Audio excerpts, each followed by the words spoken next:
5.9. The graph of simple log and exponential function.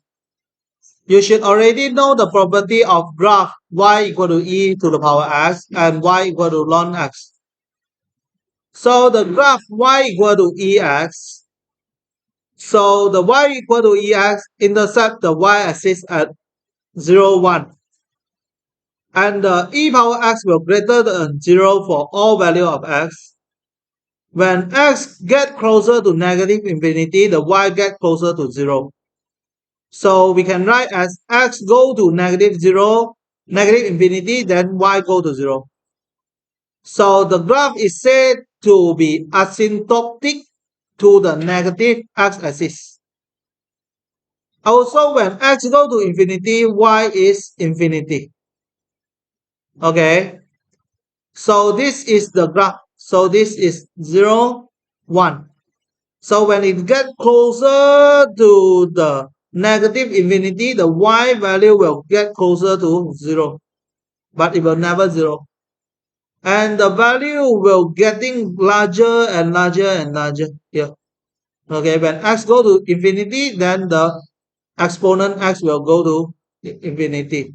And this one will be always greater than 0. So this is the graph for exponent. And the graph for y equal to ln x. So y equal to ln x intercept the x-axis at 1, 0. Okay, ln x only exists for positive value for x. So because we know that for ln x here, the x here must always greater than 0. When we study the property for the ln, we know that the x must always greater than 0. As the x go to infinity, the x go to 0, y go to negative infinity. So the graph is asymptotic to the negative y-axis.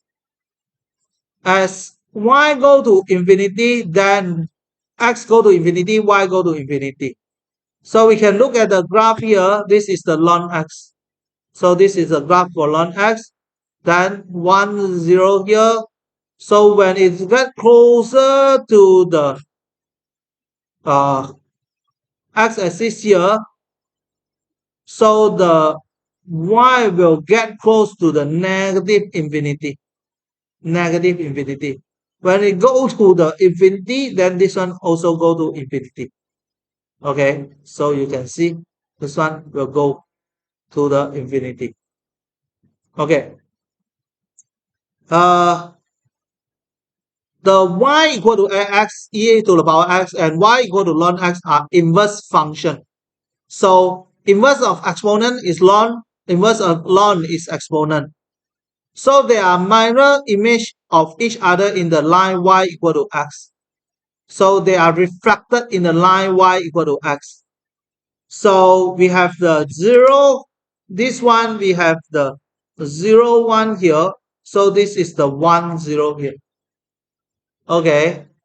And then if we have the e power 1, if we have 1 here, this is 1 here. So 1, then we have ex. And we have, when it is 1 here, when it is ex, then it will become 1.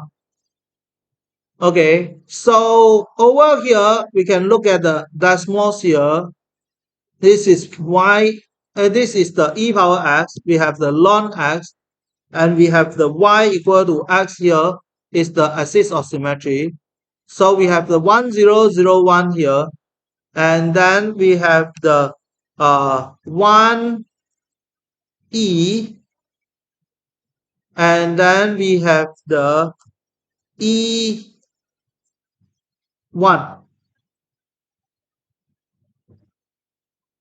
So it is very obvious that they are reflected in the line y equal to x.